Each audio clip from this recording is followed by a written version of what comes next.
तो ये एल्केन को किस प्रकार से बनाया जा सकता है, तो ध्यान रखना सबसे पहले हम बात करेंगे यहाँ पे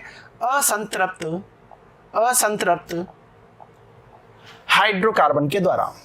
असंतृप्त की बात जैसे ही आएगी तो आपके दिमाग में सीधा उठना चाहिए क्या भैया, डबल बॉन्ड सिंगल बॉन्ड। क्या बोला मैंने, डबल बॉन्ड सिंगल बॉन्ड। क्या बोला मैंने, डबल बॉन्ड सिंगल बॉन्ड। ठीक है, अच्छा यानी कि एल्किन और एल्काइन से क्या यही मतलब है क्या, अरे हाँ भाई यही है। चलो जी, इस विधि में हम क्या करेंगे, H2 गैस को ध्यान रखेंगे। और हाँ ध्यान रखो, वेरी वेरी वेरी इंपॉर्टेंट, पूरे चैप्टर में चलेगा ये, है ना। तो ये चीजें आपको ध्यान ही रखनी है जब भी मैं बात कर देता हूँ असंतृप्त हाइड्रोकार्बन के द्वारा। तो इसका मतलब H2 है और यहाँ पे क्या होंगे, उत्प्रेरक प्लेटिनम पैलेडियम और निकिल होंगे। ठीक है, तो देखेंगे प्लेटिनम पैलेडियम और यहाँ पे निकिल, ये उत्प्रेरक हैं। ठीक है, इसकी स्थिति में भी क्रिया करानी है ना। और यहाँ पे उत्प्रेरक क्या लेंगे, इससे ये वाले लेंगे। ठीक है, चलो जी, इनकी उपस्थिति में कराएंगे और H2 से कराएंगे। की उपस्थिति में एल्कीन अथवा एल्काइन, देख लो भाई, बोला था ना मैंने, सिंगल बॉन्ड या फिर ट्रिपल बॉन्ड। ठीक है, सॉरी डबल बॉन्ड या फिर ट्रिपल बॉन्ड के साथ योग करके एल्कीन बनाती है। इस विधि को क्या बोला जाएगा, हाइड्रोजनीकरण बोला जाएगा। क्या बोला जाएगा इसको, हाइड्रोजनीकरण बोला जाएगा। H2 गैस धातुओं की सतह पर अधिशोषित हो जाता है और HH आबंध को सक्रिय कर देती है। प्लेटिनम तथा पैलेडियम कमरे के ताप पर अभिक्रिया करते हैं, बिल्कुल सही बात है। लेकिन बात आएगी जहां पे निकिल की, तो निकिल के लिए मुझे क्या करना पड़ेगा, उच्च दाब और ताप आवश्यक होगा। यानी कि जो प्लेटिनम है और पैलेडियम है, ये तो क्या होंगी, जो आपके रूम का टेम्परेचर है उसी पे रिएक्शन कर लेंगी। लेकिन जहाँ पे बात आती है किसके, निकिल की, तो निकिल के लिए हाई टेम्परेचर और हाई प्रेशर की आवश्यकता वहाँ पे पड़ेगी। क्लियर है, ठीक है। देखो भाई, अब यहाँ पे आपके सामने दो एग्जाम्पल नजर आ रहे हैं। यदि हम बात करते हैं यहाँ पे, तो यहाँ पे बनाया क्या जा रहा है। अब एग्जाम में क्वेश्चन ऐसे आ सकता है कि एथेन का विरचन कीजिए। एथेन का विरचन एथीन द्वारा करो। तो आपको पता है एथीन क्या होता है, तो आप बोलेंगे सर पहली बात तो आ रहा है इन, लास्ट में क्या आ रहा है इन, ठीक है, और आ रहा है क्या एथ। तो एथ का मतलब तो सर 2 कार्बन हो गए, ठीक है जी। तो वैसे सीधा बना सकते हो यहाँ पे, है ना। यदि आपको याद भी ना हो तब भी आप बना सकते हो, नाम से ही बना सकते हो, है ना। कैसे, एथीन की बात आएगी सर 2 कार्बन आएंगे, ठीक है। इन आ रहा है तो डबल बॉन्ड आएगा। सर यहाँ पे क्या करूँ, सर यहाँ पे देख लो 2 हो गए, यहाँ पे कितने चाहिए, 2 और चाहिए, और यहाँ पे ये लो जी, कोई दिक्कत है, यहाँ पे उल्टा लिख सकते हो, कोई दिक्कत वाली बात नहीं है ना। चलो जी, तो ये क्या बन जाएगा आपका, एथीन बन गया।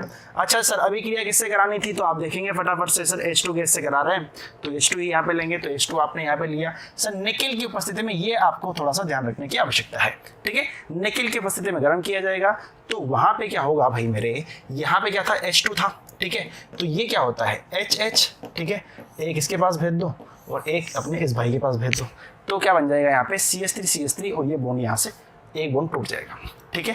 तो ये क्या बन गया भैया आपके यहाँ पे CH3 यानी कि इसको बोला जाएगा, तो सर सिंगल बॉन्ड है तो एन आना चाहिए, एन आ रहा है, ठीक है। अच्छा कार्बन कितने हैं, 2 हैं, तो एथ आना चाहिए, एथेन, ठीक है, बन गया। आगे बढ़ेंगे, प्रोपीन की बात कर लेते हैं।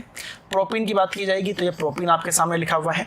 H2 से भी क्रिया करानी है निकिल की उपस्थिति में, ठीक है। तो वापस से वही बात होगी, और यहाँ पे क्या हो जाएगा, 2 हाइड्रोजन है, एक तो चला जाएगा यहाँ पे और एक चला जाएगा यहाँ पे, ठीक है। तो ये क्या बन जाएगा मेरा CH3 CH2 और यहाँ पे क्या हो जाएगा CH3 CH2 CH3, ये क्या हो जाएगा यहाँ पे प्रोपेन आपका बन जाएगा।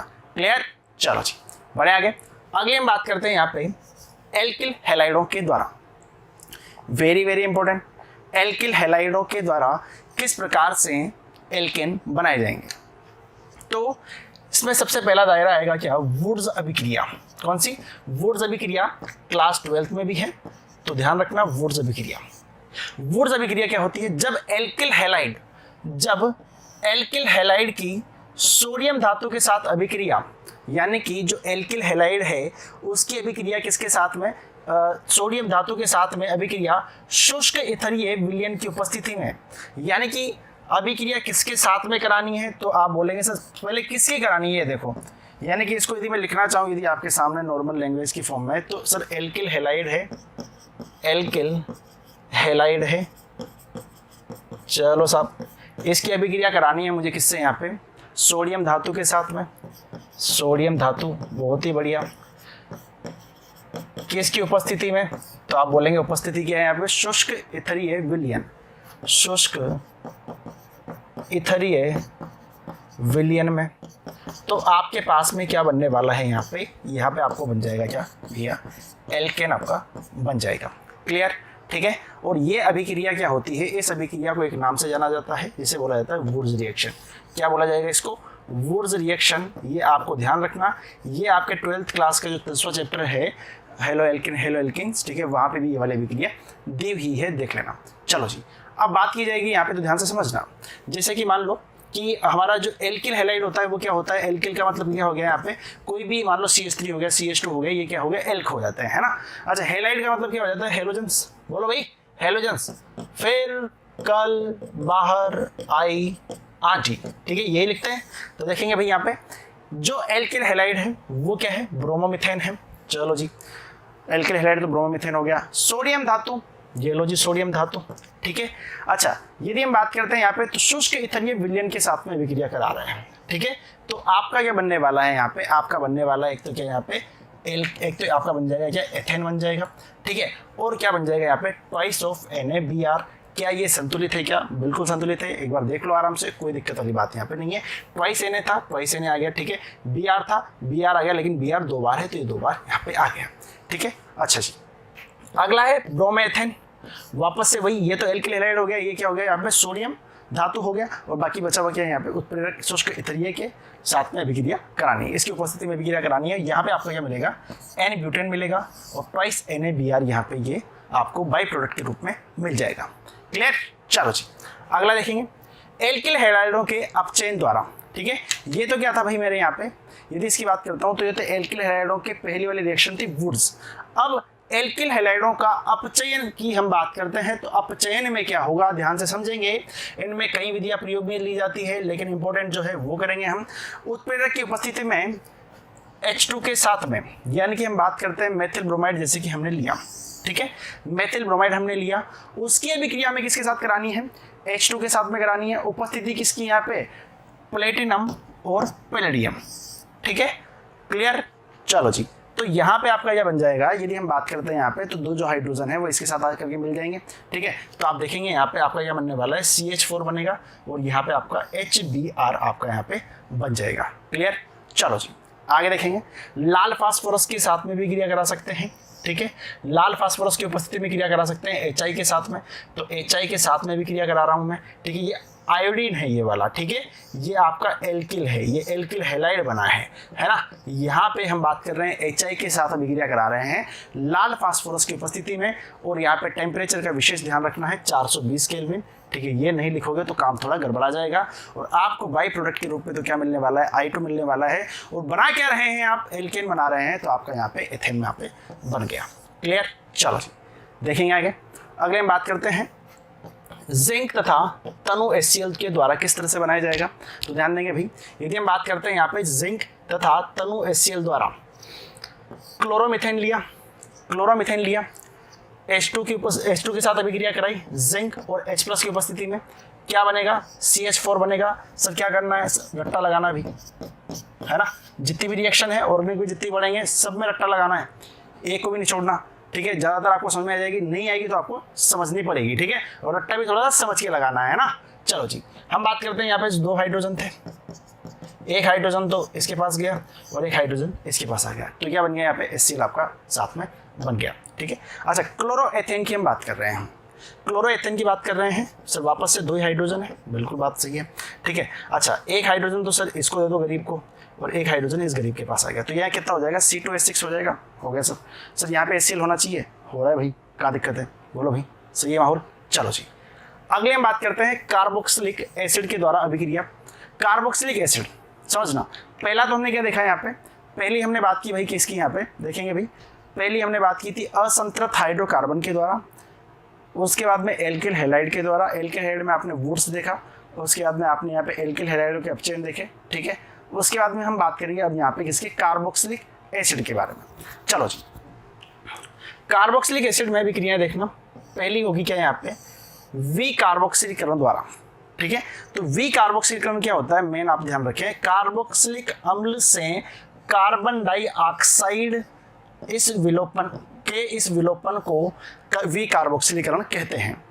यानी कि जो कार्बन डाइऑक्साइड है इसका विलोपन हो जाएगा, इसे क्या बोला जाएगा यहाँ पे विकार्बोक्सिलीकरण बोलेंगे। लेकिन सर इस अभिक्रिया में करना क्या है, तो ध्यान समझना, कार्बोक्सिलिक अम्लों के सोडियम लवण को सोडा लाइम की उपस्थिति में हमें क्या करना है, गर्म करना है।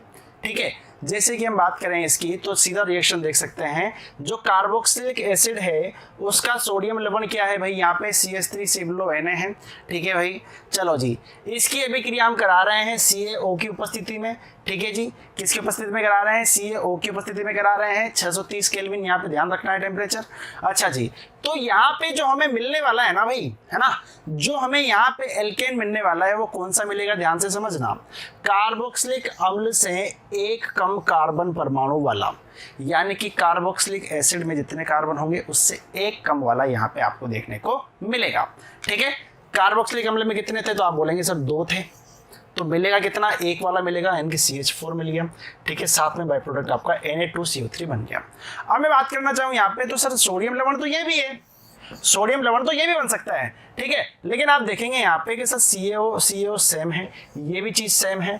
तो हमने एक बात जानी है कि सर जो हम यहाँ पे कार्बोक्सिलिक एसिड का सोडियम लवण ले रहे हैं उससे एक कम कार्बन वाला बनेगा। कार्बन कितने, 1 2 3, लेकिन बनना कितना चाहिए, यहाँ पे 2 वाला बनना चाहिए क्योंकि 3 है, 3 से एक कम वाला बनेगा, यानी कि CH3 आपका यहाँ पे बन जाएगा और बाई प्रोडक्ट आपका Na2CO3 सोडियम कार्बोनेट आपका बन जाएगा। क्लियर, कोई दिक्कत नहीं है। तो ये आपको ध्यान रखना है, वेरी वेरी इंपॉर्टेंट, परीक्षा की दृष्टि से बहुत ही ज्यादा महत्वपूर्ण और आगे भी ये चलता रहेगा। क्लियर, चलो जी लास्ट देख लो भाई, कोल्बे की विद्युत अपघटनीय विधि। कोल्बे ध्यान रखना, ये क्लास 12 में भी आता है, कोल्बे स्प्लिट अभिक्रिया करके। ठीक है, तो वहां भी आपको पढ़ना पड़ेगा ये, है ना। अब इसमें क्या है, ध्यान से समझना, कार्बोक्सिलिक अम्लों के सोडियम अथवा पोटेशियम लवणों के सांद्र जलीय विलयन का विद्युत अपघटन करने पर एनोड पर सम कार्बन परमाणु संख्या वाले एल्केन प्राप्त होते हैं। यानी कि जब भी कार्बोक्सिलिक अम्लों के सोडियम या फिर पोटेशियम लवणों का हम विद्युत अपघटन करते हैं, जैसे कि मान लीजिए आपके सामने है ट्वाइस CH3CONA, ये क्या है कि यहाँ पे कार्बोक्सिलिक एसिड का सोडियम लवण है। ठीक है, सांद्र जलीय विलयन का विद्युत सांद्र जलीय विलयन यहाँ पे किससे बन जाएगा, ये यहाँ पे जलीय विलयन यानी कि यहाँ पे पानी मिलाना है। ठीक है, और फिर उसका क्या करना है, यहाँ पे विद्युत अपघटन करना है। तो यहाँ पे क्या बोला है मैंने, जो यहाँ पे चीज मिलेगी ना भाई मेरे, ये जो बना हुआ है, पहली बात तो ये जो प्रोडक्ट बना हुआ है आपका, ठीक है, ये किस पे बन रहा है, तो आपको ध्यान रखना है, पहली बात तो ये एनोड पे मिलता है आपको। ठीक है, और क्या बोला इसने, सम कार्बन परमाणु संख्या वाले, सम मिल रहे हैं क्या, देखो भाई 1 और 2 सम ही होते हैं। ठीक है, सम पता है ना, सम विषम 2 4 6 8 10 ये सम है, और 1 3 5 7 9 11 ये सब विषम है। ठीक है, ध्यान रखना है। तो सम वाला आपको मिलेगा, सम बोले तो 2 कार्बन आपको यहाँ में मिल गए, साथ में CO2 मिलेगी, H2 मिलेगी, उड़ा दो, और साथ में NaOH यहाँ पे 2 मोल आपको मिलने वाला है। ठीक है, रिएक्शन रटे कैसे, याद कैसे होगी, तो एक ही भैया, एक ही उपाय है, एक ही सिद्धांत है, बार बार लिखो, बार बार लिखो और बार बार इनको देखते रहो, आराम से सुबह से शाम तक देखो। जितने रिएक्शन आज पढ़ रहे हो उनको दिन में 2 से 3 बार पढ़ लो, सिर्फ ऑटोमेटिकली दिमाग में आपको फीड हो जाएगी। क्लियर, ठीक है। तो अगली क्लास में हम क्या बात करेंगे यहाँ पे गुणधर्मों के बारे में, जिसमें अगली क्लास में आपको भौतिक गुणधर्मों के बारे में अवगत कराऊंगा, उसके बाद में रासायनिक गुण, फिर उसके बाद में एल्केन खत्म हो जाएगा, फिर एल्किन के बारे में शुरुआत करेंगे। ठीक है, तो मिलते हैं अगली वीडियो में, धन्यवाद।